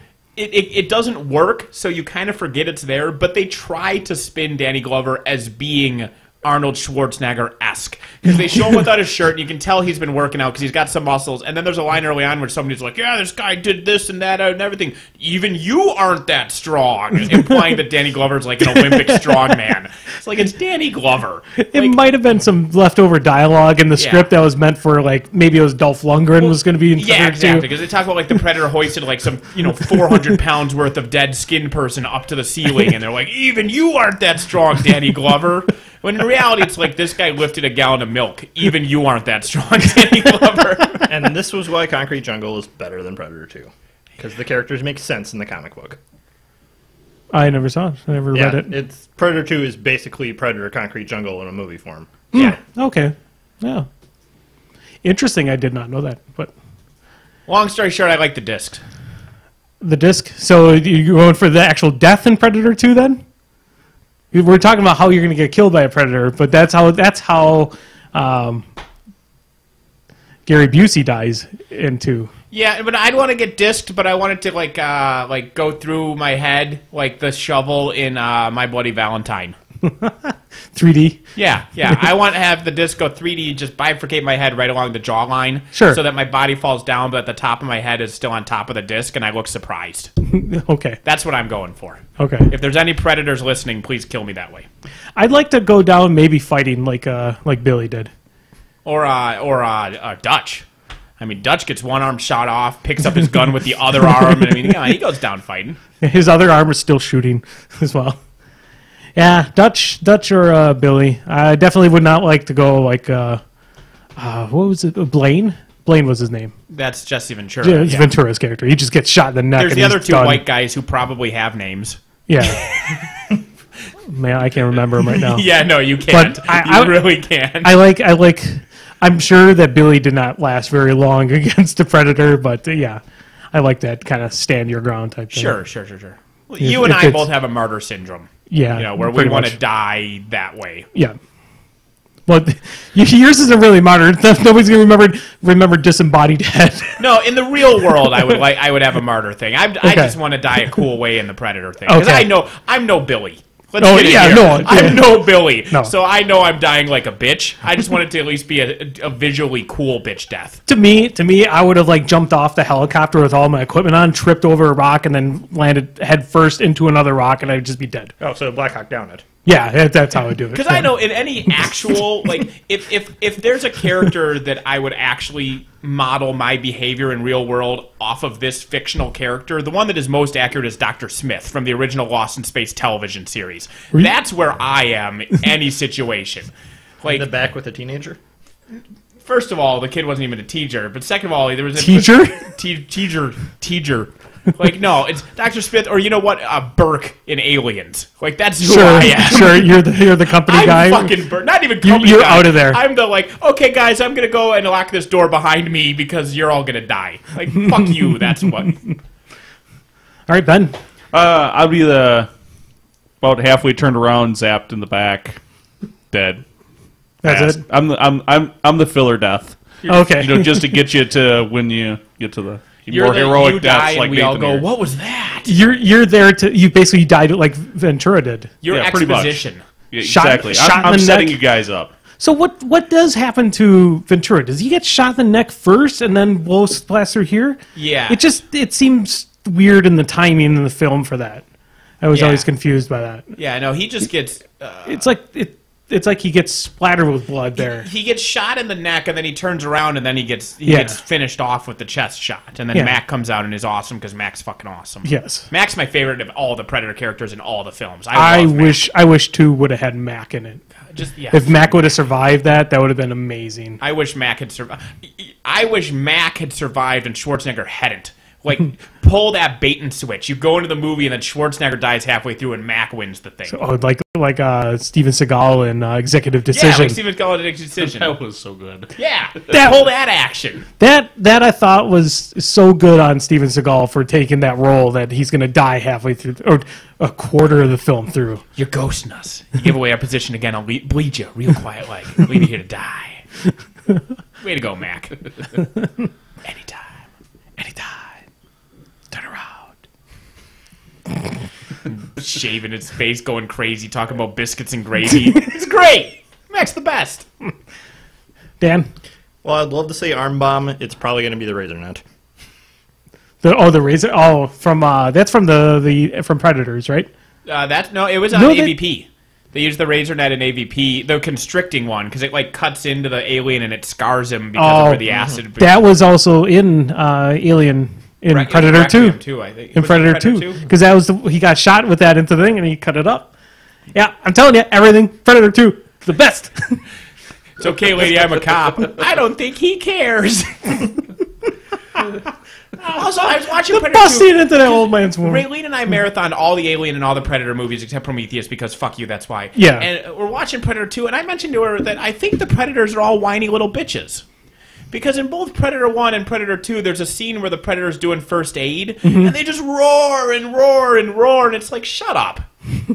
You know, be a man, To be fair- clamp the wound, and don't cry like a chump. I guess the only thing in their argument in their favor is their first aid kit is literally a knife. But Okay, well, no, they got the clamps and shit. Knife He and some melts blue- the drywall with the blue goo. Yeah. But the point is, you know, like if Arnold Schwarzenegger's doing first aid in that thing, he heats up his knife and he cauterizes the wound. He just goes, you know, a manly grunt and a teeth grit. The Predators are all like, it's like, come on, dude. Oh, your arm got cut off. Shut up. That's all I'm saying. I just want to see a. I really enjoy those whole scenes though, with the old lady and her house. Oh, so good. Zappity. Looking to play Troll Bloods for a bit. Got any janky troll lists you would recommend? Jeff has one with a Mountain King with 2 Skinners in front of it and a Winter Troll. oh, Magic 1, yes. Well, he's Magic actually one. changed. He's Because been the playing. Shorefoot on the Mountain King, right, protecting the Skinners that have the Winter Troll Animus on them is the weirdest goddamn thing. Oh, and there's bouncers too. Switch that around. You have the Glacier King that has Well, the Glacier King does it concealment. straight better. So. Yeah, he has concealment around him, so it gives those Skinners stealth. Oh, we forgot about to talk about the Gen Con releases. We did. Long story short, they're all amazing. Yes. Yeah. All right. Yeah, I loved how everybody was like, "Oh, Zal 2, Zal 2." Bleh, bleh, bleh. Hey, look! By the way, here's this new UA that's coming out. Like, He's oh, amazing! Oh, Zal 2, he sounds pretty good I now. don't even care. Like the UA is good, but the UA doesn't really do anything for Zal 2. He helps the Immortals, and that was the But issue. Zal Is that 2 doesn't care about Immortals. he Yeah, it does? gives He him cares plus about armor, he boosts cares about tackles. constructs. I guess so. He doesn't heal. It means that's the fine. Immortals aren't useless with him. Here's the thing about Zal 2 is that as long from his spell, it's like what, and then It's transfer as and long plus as reclaim. he has at least 13 Fury on him, you are steamrolling your opponent. Like you will not lose a game if you keep Zal in double-digit Fury. Also, we have to thank Privateer for thinking of our little tournament that I created here in Wisconsin called Who's the Boss. Zal 2 is the premier caster for conversions. Yeah.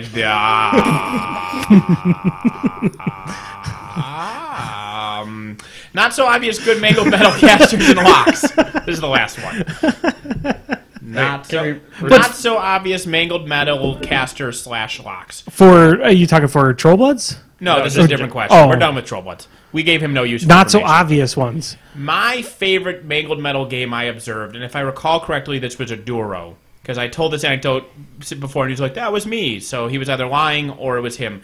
Was he had Asphyxious 1, classic Gatsby, with just like as many bone chickens as you can buy. And what he would do is he upkept Scything Touch on Gatsby, and he ran a chicken out. What's Gatsby? Speed 6? So, 6 or 7. 6. He ran a chicken out like 10 inches in front of Gatsby. Sure. So they'd come up with like their bronze back or whatever. They'd kill the chicken. Gatsby would charge it, murder the fuck out of it, and teleport back, and then run on another chicken to that exact same position. Say, your turn, tap the clock. And so at this point, the person would go, because they realize that they have 2 things left, and he has 8 things left, and this is going terribly. Because their other option is not kill the chicken, in which case the chicken runs up, Gatsby feeds, and spell assassinates their caster. It was hilarious. Because without fail, it would always go the same way for the first one. He'd run up the chicken, something big and scary would kill the chicken, Gatsby would murder the fuck out of that, teleport to safety and set up the exact same position and tap the clock. And at that moment, you could see the hamster, like, in the wheel in that person's head go, fuck, and start running in the wheel as fast as they could as they realized that there was nothing they could do about this. It'd be that video of the one hamster that's in the wheel, and then the other hamster jumps in, and then starts running faster than that first hamster, and then you see that guy just flip out. That's exactly. Their brain would break because they were like, this isn't supposed to be happening. I shouldn't. They're just bone chickens. What's going wrong? Yeah. Well, and if they're Death Rippers, they can also kill a heavy with Gatsby 1, too. Yeah. Oh, yeah, That's yeah. the thing. Yeah, they're They're death nasty rippers little or- fuckers. Yeah. The Ripjaws, I think, are Yeah. better, too. I think Ripjaws almost be better because you can use them to go lock things down. You're like, oh, that jack over there, it's This stuck. was pre-Ripjaw. But yep. yeah, because this was back. But either way, yes, that concept was hilarious. The chat is suggesting Magnus 1 triple freebooter. Fucking son of a... If I break that, will it kill him through the internet? Probably not. Which Chad? What Chad is this? It's Tort and someone else. Chat with a Yeah. T. I thought you said Chad. No.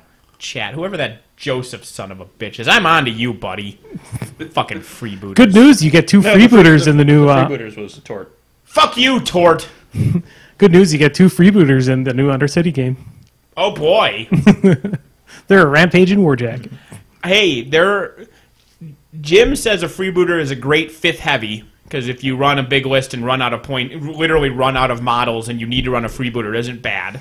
And then I will maintain that a freebooter is a great source of a mod job when you put a Nomad's arms on it. Because freebooter looks really fucking cool with a Nomad sword and shield. Is that actually legal in the new ones? Yes. Yeah. It is? Correct weapons. It is majority privateer press models. It is instantly recognizable as what it is. Yeah, my no booter is completely legal by conversion policies. So let's see, Mangled Metal. I try to remember. My favorite Mangled Metal story actually didn't involve what I was playing. My opponent was playing Denny 1. They came up, feed on me. It was hardcore for War Machine Weekend last year. So 3-minute turns. They feed on me with Denny 1. They ship the clock over to me. I hand it back to them. I'm like, okay, your turn again. Their mind just broke. The best. This isn't a good story, but it's a Jeremy story, so it's a funny story. Was not this most recent Adepticon, but Adepticon 2014. No, I remember. Where we're running, I think it was you and me, or I was running one event and you were running something else. We were both at the counter. We were both judging. It was a Sunday morning event. Yep. And so, no, like one of us was doing Iron Arena and one of us was doing the other. The boys Correct. were both there. So Jeremy comes up and he had just lost a Mangled Metal game. And so he's reporting the game. He's like, yeah, blah, blah. And he's talking about things. And we're getting halfway through entering his stuff. And he's like, yeah, man, like I killed all of his war beasts, but I just couldn't finish off his caster. And I'll just stop. And we just stare at him. And it's like, you always find new ways to be an idiot, don't you? Yeah. Well, we've told his story about when he was doing the list check over for the Theme Force event. So this is a Theme Force event where every list in the whole thing was all Theme Forces. Mandatory. You have mandatory. to have every list be a have a Theme Force. And it's more of an option thing when you play in a normal tournament. So Jeremy is doing list checking. So he's checking the list, making sure they got all the proper points.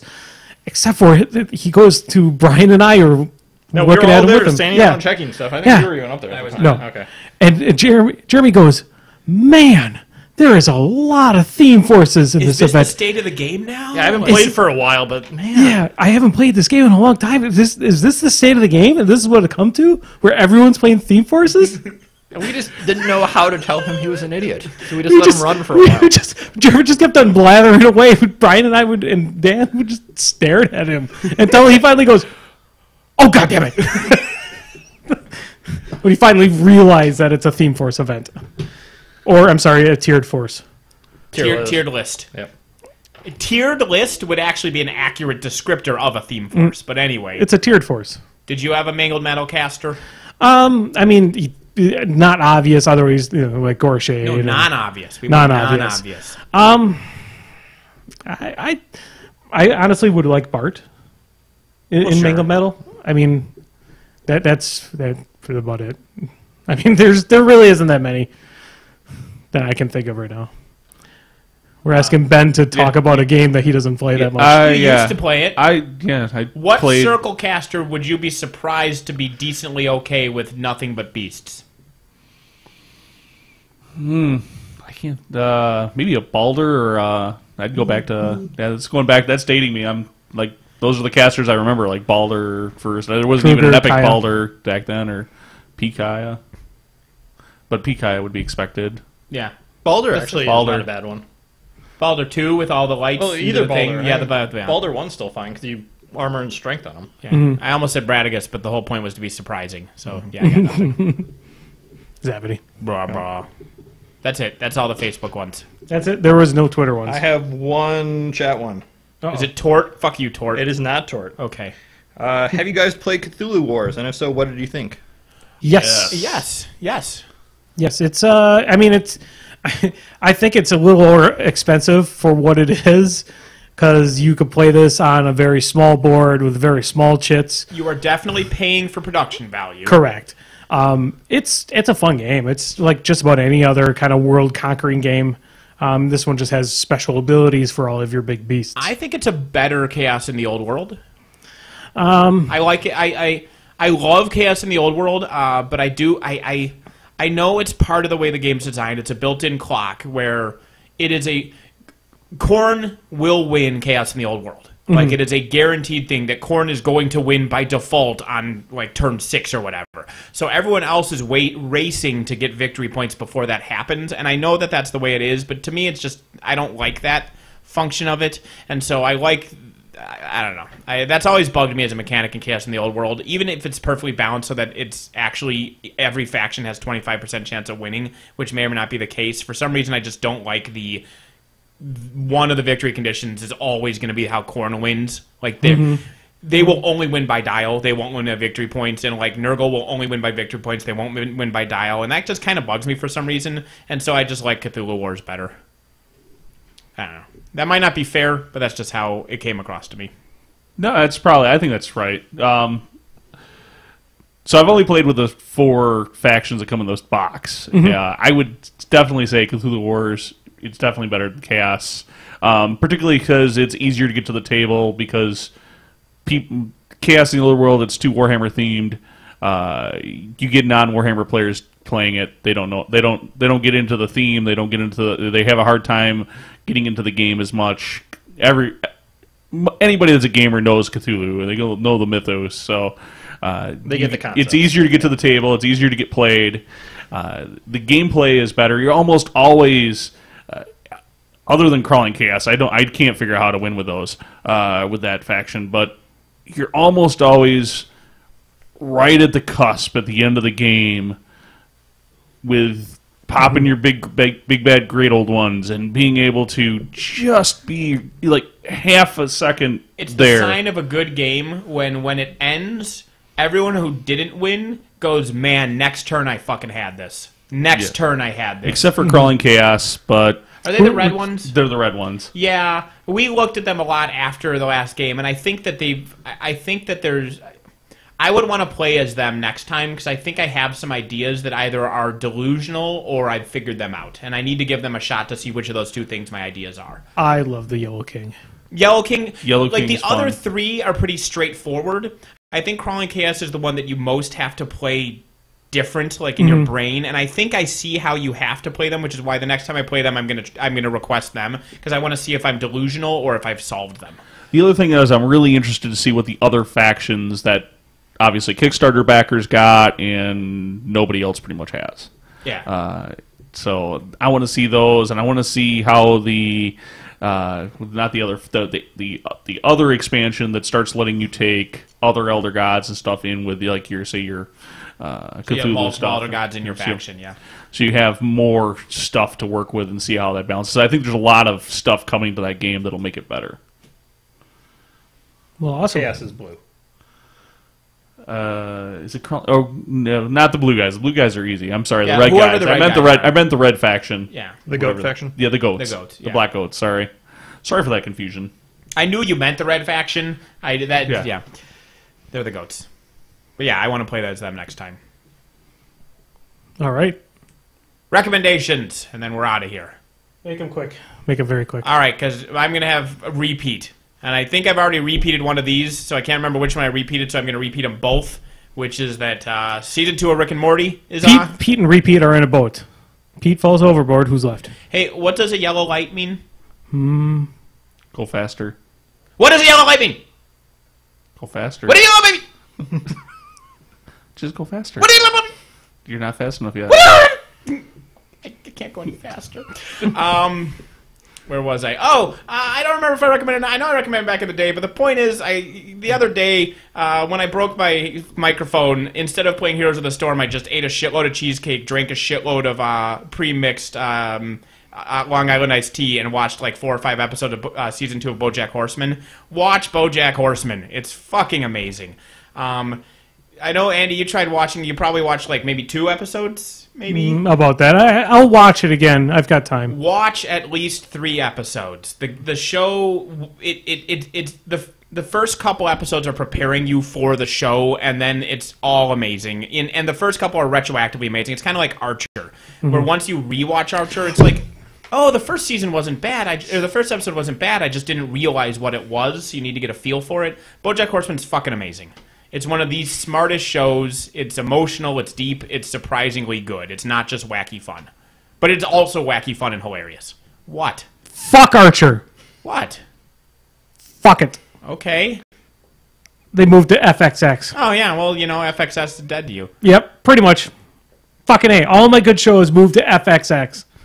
And I don't want to have to deal with calling my phone company or my phone company, calling my TV company to tell them that I have to pay like $20 more in order to get that fucking channel. Cool story, bro. So I'm stressing that there is a season 2 of Rick and Morty and there's a season 2 of BoJack Horseman, and they are both amazing shows, and you should be watching them. Your turn. So I guess anything. Doesn't have to be TV. You can recommend food. You can recommend lifestyle choices. I will recommend that you go to wiscodice.com and check out my blog. No, shameless plug. No, food, diet. MyFitnessPal.com. Yes, right here. I will recommend that. If you're interested in friending me, I'm down 6 pounds in the last 2 weeks. It's the best diet plan ever. It's a scale and a pen. Yeah. We all need thinner gamers. What I found is, as a gamer, and that's the thing, what's great about MyFitnessPal is by tracking it, like it almost is like a gamer mentality, because I look at the calories I have left in the day, and they're like a resource I have to spend in a board game. Where I'm saving them. Like, if I'm just not tracking and just like more pie, and I'm shoving in my face. But with this, I'm like, well, I have 750 calories left. And then you next level and go, and I've eaten 75% fat today, so... I don't even bother with that. I'm purely doing the calories because that's, you can go the next level if you want, but I'm just looking like, I have these to spend. Yep. How important is it to me to eat this, piece, whatever. Do I really, really need a taco right now this much? Well, yes. I'm like, no, I'm saving it for, or yes. But at least then it's an educated resource spend. Yes. It tickles that gamer nerve in the back of my head. Yes, definitely. And I've used a few different fitness apps and food trackers, and theirs is by far the most accurate and most comprehensive for food. Although there's one thing, I don't know if it was its fault or not, but I went to Perkins, and they had the egg in a hole thing, which is, the 2 slices of toast with a over easy egg in the middle of each of them, like you get as a kid, and then 2 slices of bacon, and then a thing of hash browns. So heart attack right there. Calories. So here's the thing: if I went in MyFitnessPal and I did 2 slices of sourdough bread, 2 eggs over easy, 2 slices of bacon, and an order of hash browns, it was like 570 calories. If I went into MyFitnessPal and did Perkins egg in a hole breakfast, it was 1,700 calories. It's for all the grease and bad things that Perkins probably puts in it, and they're just probably from the Perkins website. But the thing is, I did Perkins hash browns, and I did bacon. Like, it's not like I cheated and claimed that I was getting special healthy hash browns. I told it that this was terrible shit, and you don't get an extra 1,000 calories just like that's literally a pound of butter extra there to get that many extra calories. So I don't know what they did get it straight from Perkins' website. Like, Perkins' website says that breakfast has that much calories, but I have no fucking idea how that math works. Don't ask me. I don't go to Perkins. All that's left of that plate is fat and gristle. Yeah, say hidden sugar and grease. The plate would have to be made out of Crisco, and I would have to eat the plate to get those extra calories. Yeah. Well, you're eating at Perkins, so you've already made one bad decision. All right. Recommendations. My quick recommendation is it is available for free on the PlayStation Network. So if you have a PlayStation Plus account, you should go get it. It's a very small little game. It's called Limbo. Yeah, I got that, and I marathoned the fuck out of it last night. I it is until like 1 a.m. until I got to a bullshit jump, and then I finally went to bed. It is also on I will help you in that bullshit jump. I've beaten Limbo before. Okay. I beat it on the PC. Okay. And so I remembered most of the puzzles. I got to a bullshit jump, and I'm like, there's a trick here, but this is bullshit enough that it finally allowed me to go to sleep. Okay. It's a very short game. It's about maybe 2 to 3 hours if you're playing it straight through. But it is a very engrossing narrative. Thematic. Really, really good theme for it. It's an awesome game. Just looks beautiful, and it's simple. All right. Documentary on Netflix, The Search for General Tso. It's about the history of Chinese food and General Tso's chicken. So American food. They do actually cover it, although General Tso's is actually from Taiwan. Well, that's almost So China. so it is pronounced go. so, no, not Sao. You've now ruined the entire show. I don't need to go watch it now. Yeah, spoilers. They find General Tso and he's in Taiwan. Maybe. It's more complicated than that. Watch. Maybe. It's not more It's a complicated. He's pseudonym. backtracking. He's backtracking. It's like Colonel Sanders, but General Tso. Is General So a little bit more creepy now that they brought him Actually, back to life? The best part about the thing is at the very beginning, they go to the town in China where the actual General Tso from the 1600s lives, and it starts showing a picture of General Tso's chicken, and everyone's like, the fuck is that? Well, great. Now you've spoiled the ending and you've told us the best part. Why would we bother with this movie now? Because you appreciate art and food. And you need to support your local Chinese restaurant by watching and ordering Chinese halfway through like I did. Valid. All right, so that's it. We're under 2 hours. Which If is anybody good. wants a can of blind water brew, there's one here. Just come pick it up. All right.